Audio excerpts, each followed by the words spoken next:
All right, everybody, welcome back to the Gettin Outdoors Podcast, episode number 29, and I'm calling a conversation with Mark Buxton. And we are recording this to be released this Thursday as a podcast, number 129, an audio podcast, but we're also recording it, so I will be putting a video with graphics up on my YouTube channel, Gettin Outdoors with Big Daddy Lawler YouTube channel, where you can see some of these pictures that Mark goes over.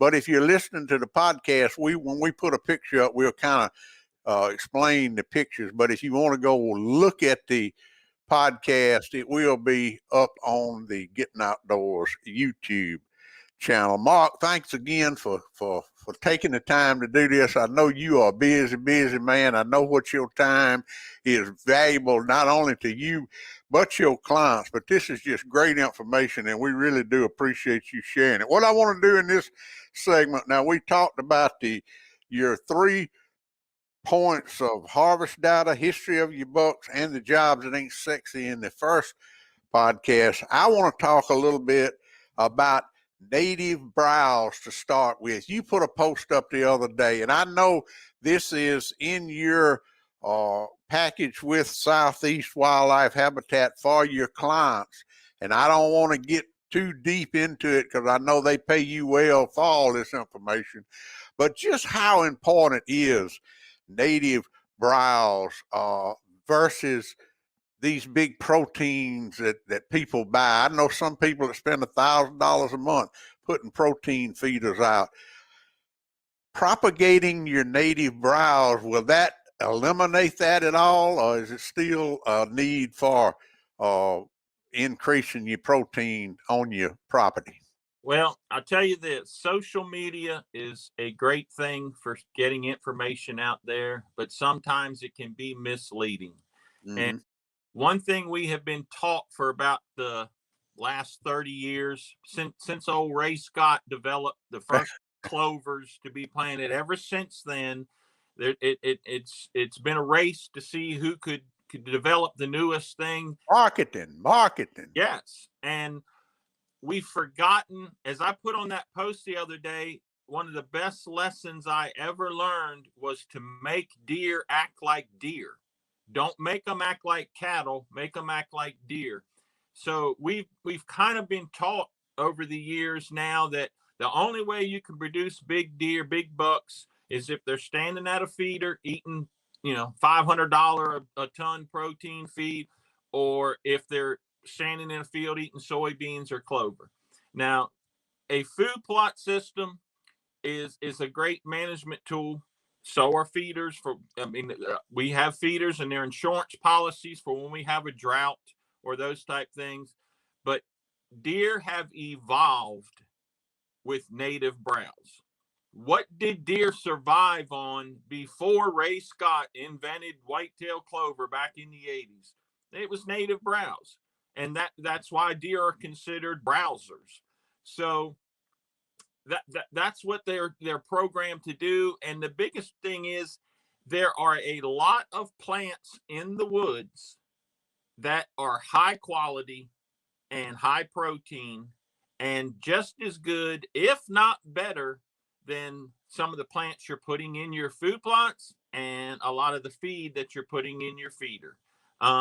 If you go to South Texas, people will tell you all the time, rainfall is the key there because it produces the plants, and most of those plants, even though they might not be pretty, they are very high quality when it comes to deer.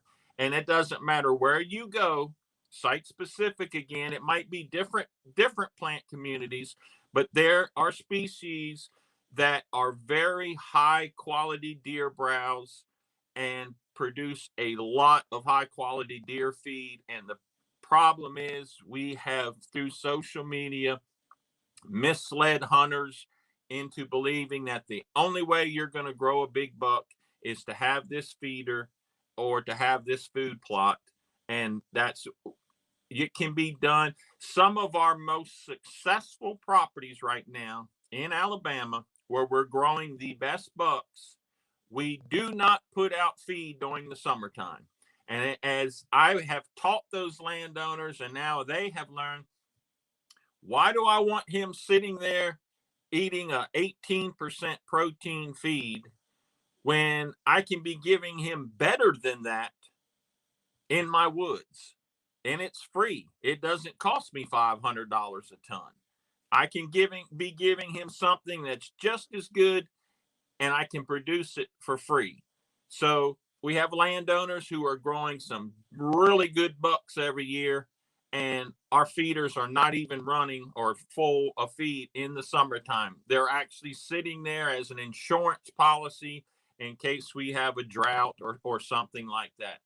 Now during hunting season, when native browse in the woods is at low levels, we might feed. But as far as in the summer months, I know that what I can produce for them in those woods is as good or better than what they're standing there eating at that feeder.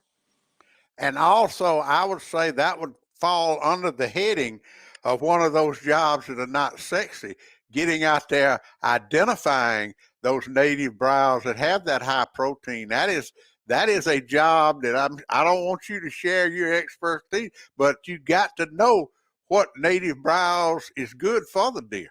And that's, I spent a lot of time taking tissue samples and sending them off at different, and it not only for each plant, but at different stages in the life cycle of that plant will the nutritional levels change. Yes.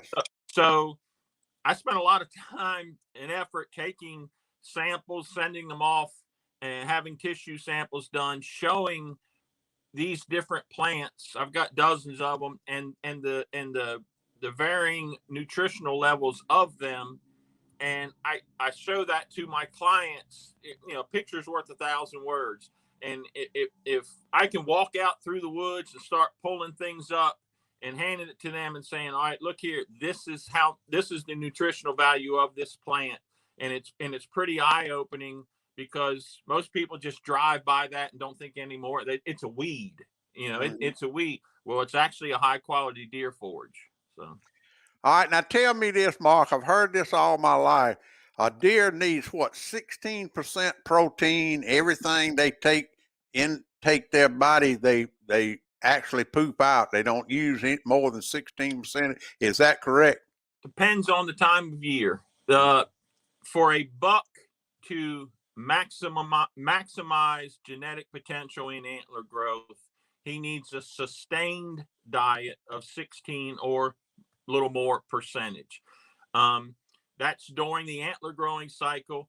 During the winter months, protein level needs drop down to 12-14%, and then carbohydrate sources go up because they're an energy source, and they need energy in the winter months. But for maximum genetic potential to be expressed, they need at least 16% protein diet. A doe who is in the gestation or especially the lactation period, where she might have twin fawns she's nursing, and now she's got to feed herself and 2 more. She's feeding 3.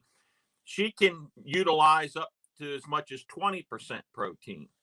So that's another reason why when you look at some of these feeds and things that are 30% protein, 20, that's really more than they need, and it will be bypassed. Mm-hmm. So if I have a plant in the woods that's producing 18, 20, 22% protein, I have no problem with that. That's what a deer needs. Wow, this is great stuff, man. I appreciate that too. And I know you just skimmed the top of what you know about native browse, and I appreciate you sharing that. And this is information, Mark, that people come and talk about what's wrong with that. I'm sure you get calls and texts and all the time, and this is just simple stuff that's not sexy. And I like the way you said it, that every deer manager can do. And these are jobs that you don't have to pay me to tell you to do. Yeah. This is important. You just got to get the gumption to go do it. Mm-hmm. And you don't need Mark Buxton sitting there telling you, go pull that soil test, weigh that deer. look at the stomach content on that deer. Might not be sexy, but you might learn something from it. So you don't need me to tell you to do that. It's kind of common knowledge. The biggest thing is you just need the gumption to go do it. Absolutely. All right, let's get into mine and your, I don't know if it's our favorite subject, but one that we talk about often, and that's our predators, our deer predators, our poult and fawn predators. Let's start with the hogs, hog management. If you have a place, and hogs are site specific as a problem also, but let's talk first about hog management. Well, back about 20 years ago, I told people, do you have coyotes? And they said no. And I said, well, just hold on, you will have them. and it's the same way with hogs. If you don't have them, just hold on. There's a very good chance that you're going to have them in the coming years. We haven't slowed them down yet. And that's another one of those jobs that there's no use in me doing all the other things we talk about in managing deer if I'm not going to address this situation. There's not just one thing I can do, and that's the fix all. I have to address all these different things: harvest data, soil tests, and one of them is predator control. And yes, I consider hogs a predator because of the damage they can do. Will a hog eat a fawn? Yes, but that's not my main concern. It's the damage they do. So if I'm going to go spend all this time, money, effort to manage my deer herd, managing hogs are one of the management tools that I have to use to address that situation. So if you have them and you're not trapping them or doing something, then you need to be, because it's a problem that needs to be addressed. And trapping them is probably the best thing. Shooting them, I mean, any way you take out hogs is a good way to get rid of them. You can't take too many of them out. And hogs are like weeds in the food plot. The best thing for it is to be dead. So I don't care if trapping or using the new night vision that you're allowed to use now. I would say that trapping is probably more efficient, because it's working while you're laying in bed sleeping. And these new pig brigs that they've come out with, I have numerous clients now who are using those and having great success. I hear some good things. It's changed their properties now. Mm-hmm. Yeah, I've heard some good things about those pig brigs. I really have. But the best thing about them is they're easy to move and set up. Mm-hmm. I'm not going to say they're going to catch any more than the other traps, but again, the fact that they're easier to set up, easier to take down and move, gives you a little more gumption to move them or do whatever. So it ends up being more successful. All right, let's talk about coyotes, and I'm going to put this picture's pretty graphic. I'm fixing to put up, but this is your expertise at trapping coyotes. First of all, again, I don't care if you're talking about coyotes with fawn recruitment or coons and possums with turkey nesting success. Trapping and removing predators is a positive. And when I hear some of these things talking about, it doesn't work, or you don't get the results from it, all I can tell you is this: why do landowners continue to pay us to trap year after year after year if they weren't seeing the results of it? If these guys didn't get this kind of money by making stupid decisions and throwing money away, to give us the resources to continue to do it, they have to see the results or the success of it, and they are, and that's why we continue to do it. I don't care if you're talking about turkeys. I've got landowners who will tell you right now they have more turkeys than they've ever had on their property. But we heavily remove nest predators. The coyotes, the same way. I can show you numerous properties where we did camera surveys before trapping was implemented, where we did them afterwards, and fawn recruitment went up. I've seen it too many times. I can also tell you now, this isn't an everyday thing or whatever, but when people tell you that coyotes only kill fawns, I can tell you flat out, they will kill an adult deer if the opportunity comes around. I've got pictures of that. You just showed one a little while ago. I can't tell you how many times I found a deer like that. And some will say, oh, it died of disease or whatever. No. Coyotes, when you start getting coyotes in the numbers where they are running in packs of 4 or so, or whatever, they can start to have an effect on more than just your fawns. But for now, I'm going to talk about fawns and say, there was a study that came out here. And again, this is why I hate some of these studies and these blanket statements, because they turn people away from actually proper management. There was a study that said that coyotes and bobcats only kill the ones that would have died anyway. Are you kidding me? You're telling me that this opportunistic killer that leaves its den in the evening says, I'm going out looking for a sick fawn? No. They kill whether it's a field mouse, a rabbit, a fawn, whatever, they kill the first food source they come upon.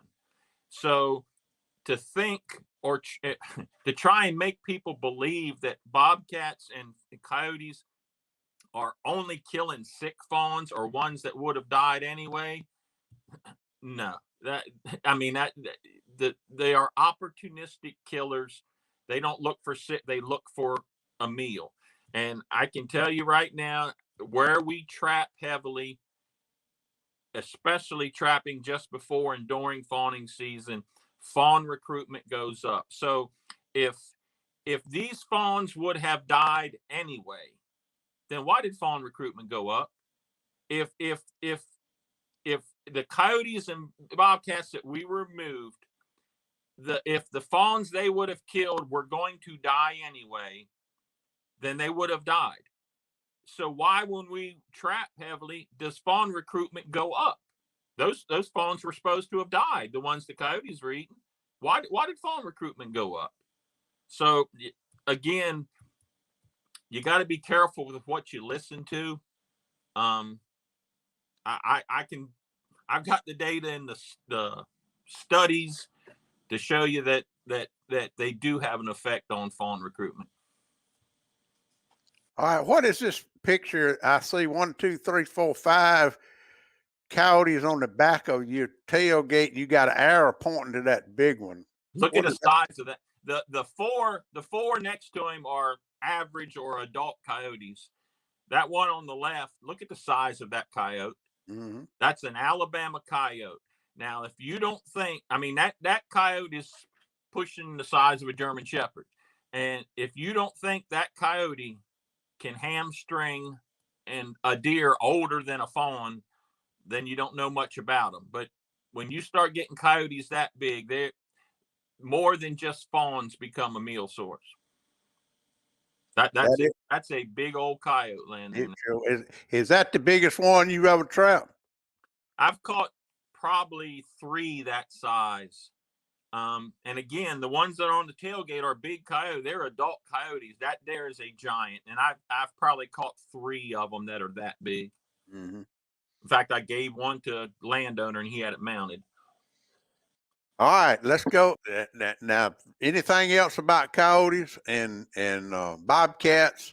Those are considered poult and fawn predators more than nest predators, right? Your nest predators, your coons, possums, skunks, stuff like that. Now, don't get me wrong. My son put a video up 2 years ago of a turkey nest. I remember that. Mm-hmm. The coyote came in, killed the hen on the nest, ate the eggs, ate every one of the eggs, then carried the hen off. So will coyotes eat turkey eggs? They sure will. There's, again, there's video evidence of it. Is that the main nest predator? No. Coons and possums, they're the main nest predators. But again, they're opportunistic killers. they look for a meal. He came upon that hen on the nest. Well, that's an opportunity for a meal. He killed that hen. He ate the eggs and then took the hen off. And that and of course coons and possums and skunks are primarily nest predators. Yes, and again, I can show you properties where you see me put pictures on my Facebook page of 20, 25 coons on the tailgate on the truck. On those properties, we have excellent nesting success, and those guys will tell you I have more turkeys than I've ever had on my property. So yes, predators are something that needs to be addressed. If you want to go with the theory of, I'm just going to improve my habitat and that'll make the difference. Well, I look at that as okay, that's 50% of it. But I could also improve my habitat and address my predator situation and have a double impact on it. Right. Now, let's talk a minute, Mark, about what I call the great turkey decline debate. We have heard so much in the last 2 years about the decline of turkeys. And I have had conversations with people like yourself that probably know as much or more about turkeys than anybody in the nation. And it is a subject that intrigues me.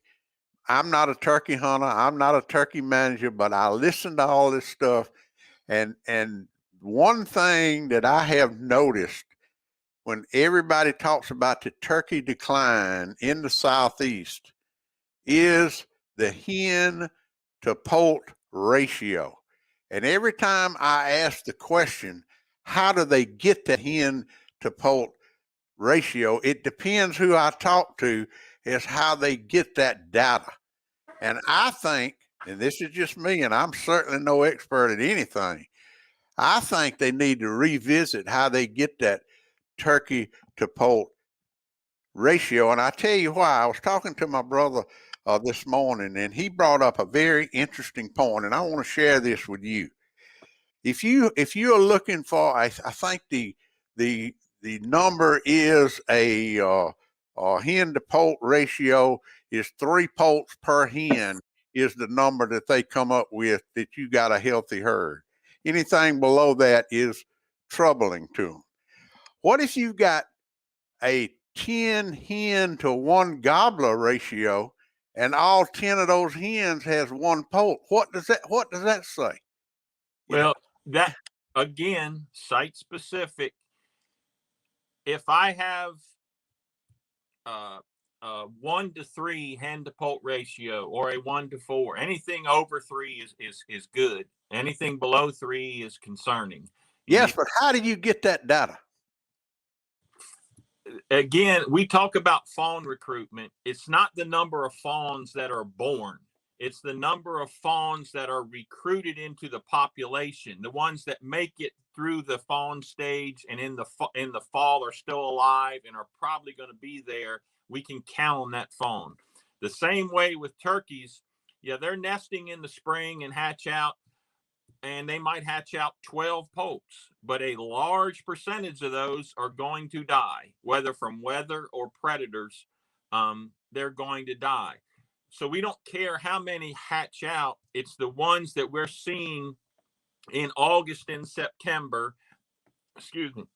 that look like a young chicken at that state, but they're big enough now that they're probably going to make it into the fall population.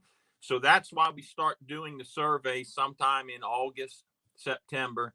And what you do is pretty much every time you see an adult hen, not a juvenile, but an adult hen, you keep track of her. Every time you see poults, you keep right numbers of those down. You try not to duplicate or see, if you're seeing 3 hens and poults out in the field every day, when you drive by, don't keep writing those down because you're duplicating your data. And again, it's not 100% effective, but if you write down the number of adult hens you see on your property and keep it running, total those through the August, September, and then you also keep the poults, you're going to see some hens that don't have any poults because their nest wasn't successful or they were all killed as poults. You're going to see some hens that might have 5 or 6, which is great. But it's the total number of hens and the total number of poults, or the total number of poults divided by the number of hens, that gives you the poult to hen ratio, which is somewhere 1 to 3, 1 to 4, whatever. And that gives you an idea. The thing is, what if you only have 2 hens on your property and each one has 4 poults, and you say, I have a 1 to 4 hen to poult ratio?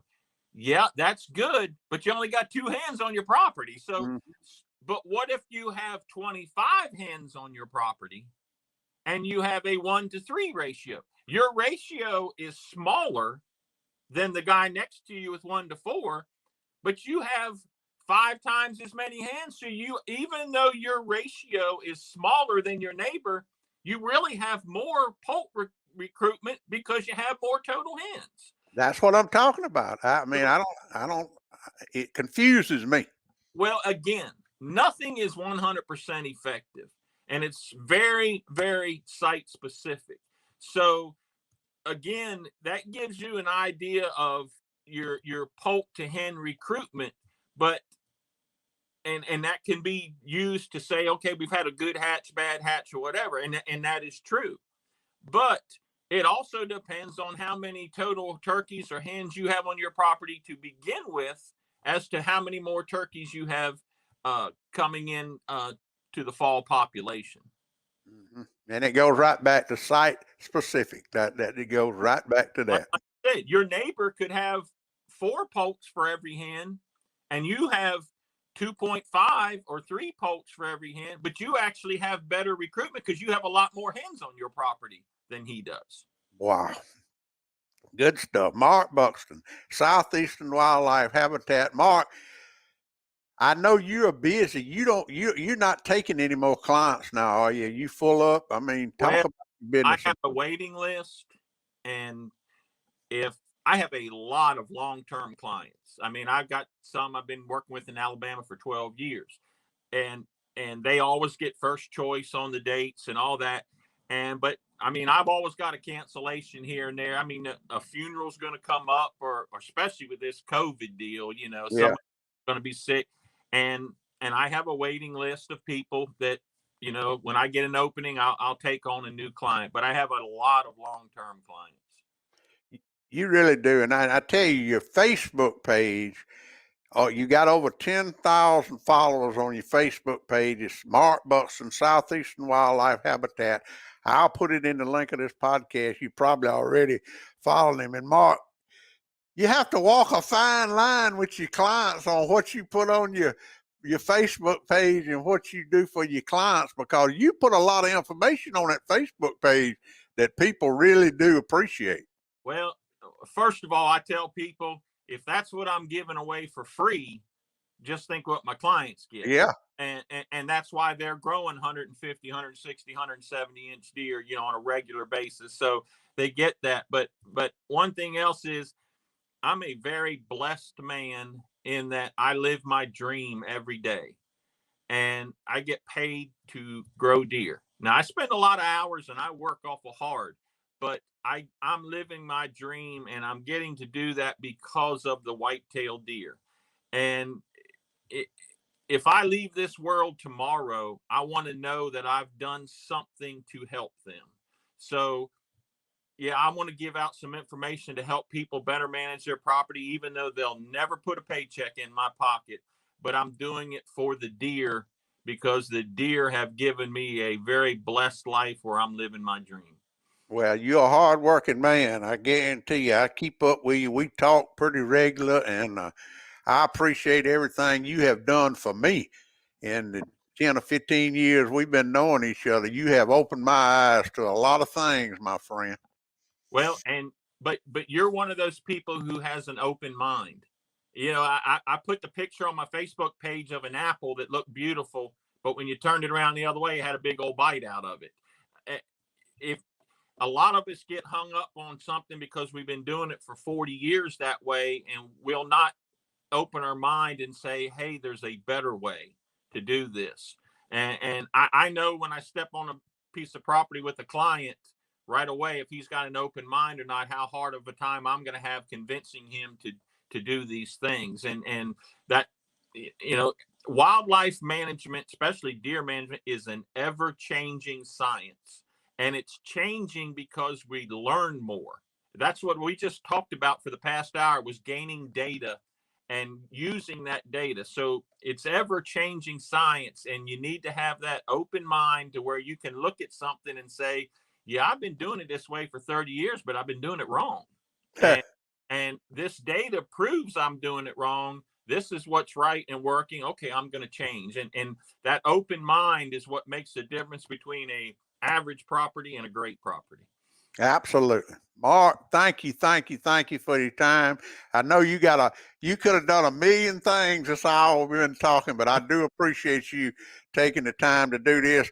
Y'all, I will put in the details of this podcast how you can follow Mark on his Facebook page, and I will also put the Gettin Outdoors Podcast number 42, where he went into detail talking about antler deformity, and that's something that you probably recognize that before anybody else did, Mark. Well, that's when I first moved to Alabama and started seeing this, and everybody was saying, oh, it's genetics. And I cringe sometimes when I think how many bucks were killed because somebody thought they were improving the genetics of their property, which was totally wrong. And that's why, that was my goal, was to set out to let people get some knowledge here and data about what really is happening. And then podcast number 89, where you age the deer on the hoof, is the most listened podcast I have produced. So if you want to go back and listen to that, and then 129, the one we just got through with, is going to be another great one. Thanks to Mark Buxton and sharing all his information about his Southeastern Wildlife Habitat business. Mark, thank you, man. I really do appreciate it. Yes, sir, Big Daddy. I enjoyed it. Anything else you want to say before we go? I got to go to the woods now. All right. Thank y'all. Thanks everybody for tuning in. It's been a pleasure to have Mark Buxton on. And Mark, thank you. And we will continue to talk as we always do. Thank you, Big Daddy.